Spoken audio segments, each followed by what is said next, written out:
Montana This Morning continues on Montana's News Leader. President Trump insists he and Senate Majority Leader Mitch McConnell are very united and totally together despite months of bickering. I'm Seth Lemon in New York with more coming up. And discussions begin today in Missoula about managing grizzly bears in Montana. Coming up, learn what groups are involved in those discussions. Thanks for joining us, Southwest Montana, 6:30 on this Tuesday. President Trump buried the hatchet with a regular Twitter target Monday in front of reporters in the White House Rose Garden. The president then went on to answer questions on everything from the opioid crisis to who should run against him in his re-election campaign. CBS's Seth Lemon has a recap for us. There was hardly a topic President Trump didn't touch with reporters at the White House Monday afternoon. But before addressing any of them, he insisted, alongside Senate Majority Leader Mitch McConnell, that after months of back and forth bickering, the two are on good terms. Despite what we read, we're probably now, I think, at least as far as I'm concerned, closer than ever before. We have the same agenda. We've been friends and acquaintances for a long time.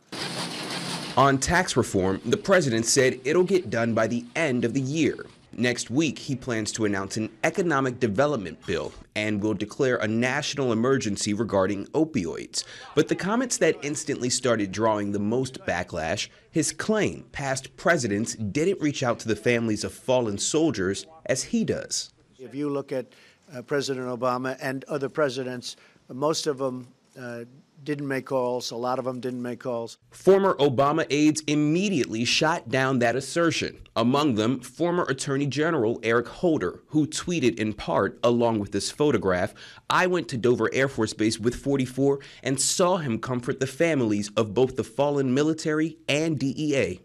President Trump made the comments in response to questions on why he hasn't yet made a public statement regarding the 4 Berets who were killed in an ambush in Niger 2 weeks ago. Seth Lemon, CBS News.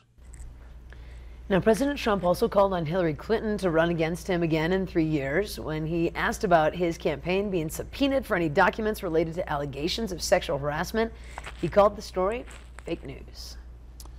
Now, 6:32 on this Tuesday, Matt Elwell steps in to join us, and you could not make it any more varied in your current conditions out there if you wanted to, from teens to 50s again. It's crazy town. Still some wind out there. The wind's going to be the big issue, especially as you head into the afternoon. So hang on to your hats for sure this afternoon. Maybe take them off today.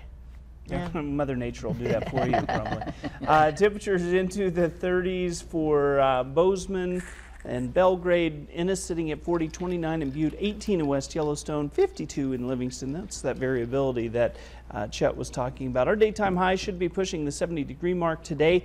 Again, very gusty winds. We're going to talk about some wind advisories and situations that we may have to deal with throughout the next couple of days. That's all coming up in just a couple minutes. Thank you, Matt. Now 6:33 at the Bozeman City Commission meeting last night. Public comment on Initiative 183, the Locker Room Privacy Act, extended past 10 p.m.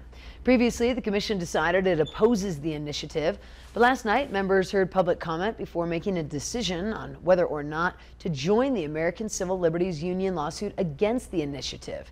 Now, that initiative would require everyone to use bathrooms in public facilities designated for their sex at birth, meaning trans people could not use the bathroom of their choice. Now, late last night, commissioners had not yet decided on whether to act or to delay that vote for another meeting. Of course, we'll have a follow-up for you later today. In other headlines this morning, Glacier Park Superintendent says he's seen firsthand how climate change is changing our national parks. Jeff Mouse spoke at the first ever Montana Climate Assessment. That was in Kalispell last night. He talked about the summer fires that burned tens of thousands of acres this summer. At the same time, other parts of Glacier National Park actually saw snow. Mouse also says he saw firsthand the effects of climate while working in national parks in Alaska. He believes adapting to changing weather is how the parks will survive. Thinking about the changes that were talked about in the climate assessment are some of those things we have to be thinking about in terms of vulnerabilities of our structures, vulnerabilities of our trails and our roads, all our built infrastructure. We really need to be thinking as we go into the future of what's going to work for the next 100 years. By the way, a link to the entire Montana Climate Assessment Report is available on our websites. Well, times are changing in the long debate over grizzly bear management in Montana as the growing population of bears pushes the species closer to not having special treatment. But the question of whether that puts the big bears in the crossroads or crosshairs remains unresolved. While much of the current focus is on the delisting of grizzly bears in the greater Yellowstone ecosystem, the growing population of bears on the northern Continental Divide ecosystem also has biologists discussing whether those grizzlies should be taken off the list of threatened species. However, conservation groups worry that could jeopardize the bears' recovery, even as the states prepare plans to use hunting to manage populations. Today, a panel of scientists and researchers will join Montana Department of Fish, Wildlife, and Parks to discuss future grizzly management.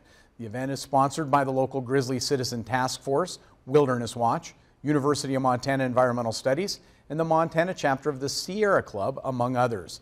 Panel discussions are scheduled for 1 to 4 at the University of Montana.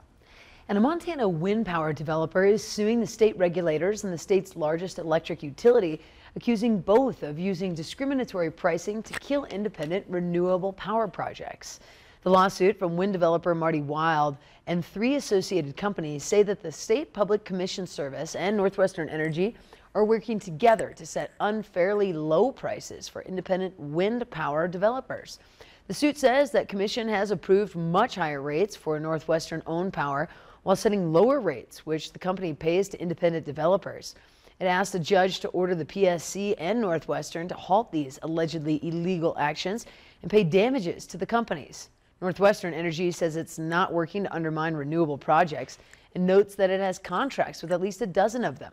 Spokesman for the PSC also says that it's misleading to compare what Northwestern gets for its power to the price paid for independent producers. Chris Pouyer of the renewable power projects says that they're paid based on current projected market, which is now much lower. What we're seeing today, at least in the West, is a market for electricity that's extremely oversupplied. In light of this environment of extremely oversupplied electricity prices, it simply might not be economical to build any project, whether it's wind or solar or gas. Now, that lawsuit was filed last week in the State District Court in Great Falls. The shortfall in revenues and the cost of this summer's wildfires has forced Governor Steve Bullock to propose sweeping budget cuts in Montana. Right now, the proposal is to cut 10% of funding for the Department of Health and Human Services. That equals about $240 million. In Great Falls last night, more than 50 people showed up to the State of the State listening session put on by ARC of Montana and Parents Let's Unite for Kids. If the proposed cuts are approved, it will decrease funding for services for people with disabilities, programs for children who are blind, and eliminate prescription drug coverage for low-income senior citizens. One of the main organizers of the listening session says there's still time to influence lawmakers to prevent the proposed budget cuts for human services.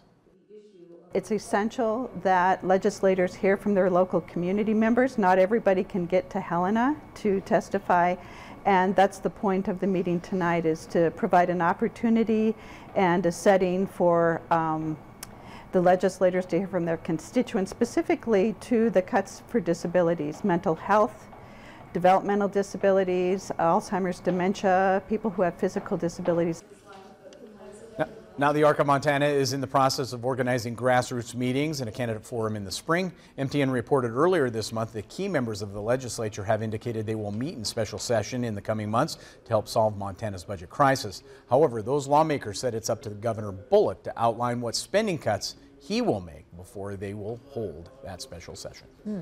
A lot more to follow on that. Right. Absolutely. Stay with us. Your Montana Made Product of the Week is next. We head over to the Magic City to learn about Trailhead Spirits. But first, let's head over to New York and check in with Gail King for a look at what's coming up at 7 on CBS This Morning. Good morning to you. Ahead on CBS This Morning, the next steps for Congress after the 60 Minutes Washington Post investigation on opioid access and the creative ways that cities trying to become the home to Amazon's second headquarters, and why some mayors want nothing to do with the competition. We'll see you at 7 o'clock on the dot.